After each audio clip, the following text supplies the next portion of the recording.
Good afternoon, everyone. Hi, I'm Lisa Derby Oden with MassMEP, and I'm the Project Development Coordinator. And I'm here today with Dan Baril, and I'd love to have Dan introduce himself. Thanks, Lisa. Dan Baril from Baril Corporation. I'm the Chief Executive Officer.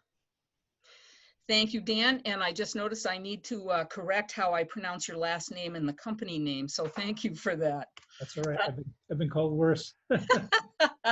Well, I know we had a conversation probably about a month ago, and we were talking about all of your exciting plans actually for the N95 masks, and that you hoped, I think it was by June, to be up to 250,000 masks a week, right? Is that correct at that time? Correct. Yeah. Yeah. So how are things going? Are you getting there on that goal? And yeah, we're getting very close. So as you can imagine, bringing up a project of this size, it's got its trials and tribulations. So everything from obtaining materials to getting the automation running. So glad to report all the raw materials are in at this point, and the automation is in the final stage of bringing it into battery. So we're getting real close.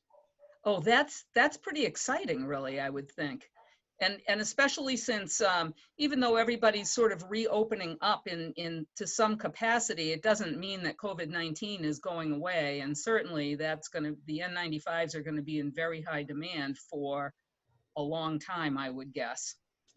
Yeah, it might actually increase the demand, right? So as people in circulating more in public, the demand could actually increase. Yeah, that's true. So how's the rest of your business been?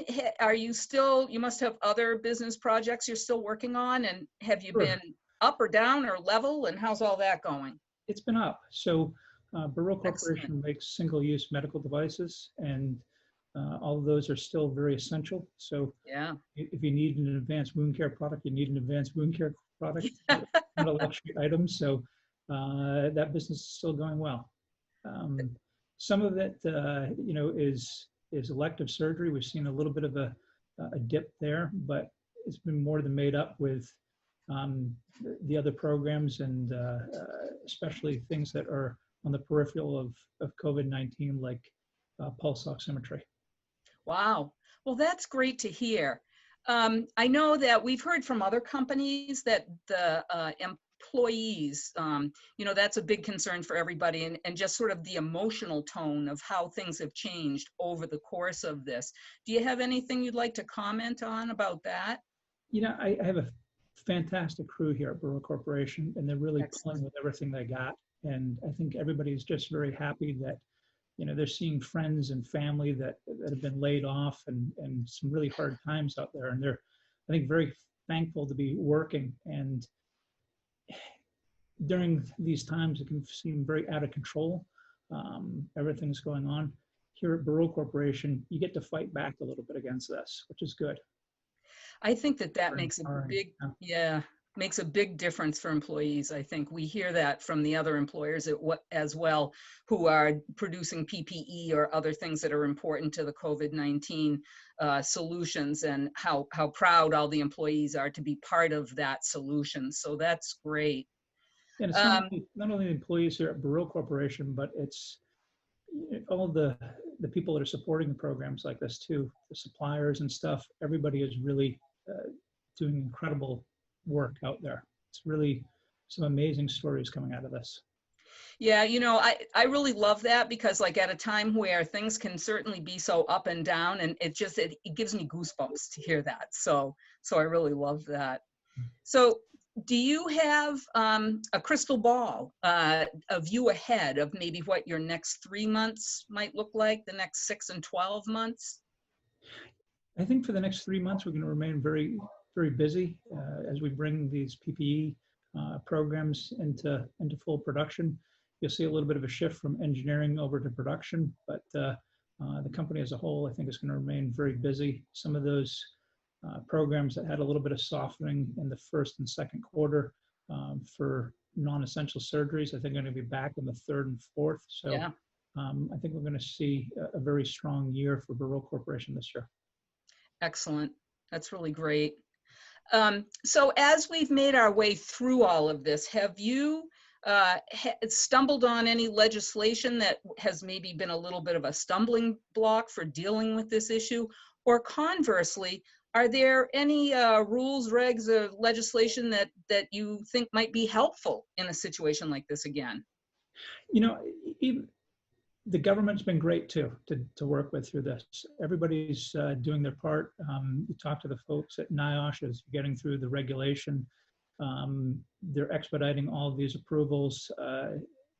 Again, a lot of good stories, and it's a testament to how dynamic this country can be.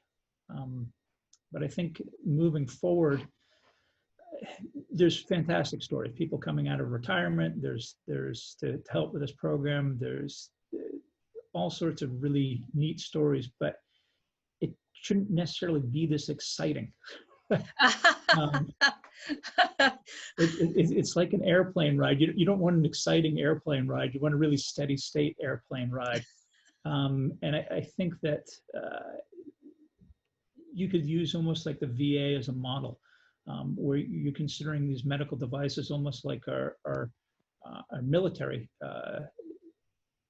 Yeah. It's part of the strategic security of this country to have a portion of these medical devices manufactured here in the US. And they're just not. And it's not only that the devices aren't made here, the material isn't made here, and all of the infrastructure around it is not produced in the United States anymore. It is, we're getting there very quickly. And it's amazing how much this country can do, but it shouldn't have to be this heroic. You know, that airplane analogy is such a great analogy. I had never kind of thought of it that way. I was thinking that, well, some of this excitement is good because there is so much other dire news that's out there. But when you put the airplane analogy in there, what you say makes very good sense. Anything else that you'd like to add in closing? No, I just think that it's great what this country can do. It's fantastic what the employees are doing all around this country, and I think it's we'll get through it, and we'll be on the other side of this, and hopefully there'll be some lessons learned and some adjustment moving forward. And I think that we're very good at that. So I think we'll come out of this stronger. I think so too. I think that's a good way to end for sure. I want to thank you again, Dan, for taking some time to talk with us today. And it was great to hear about your updates and that things are still going so well for your company. Well, thank you. Appreciate it. Take care. You too.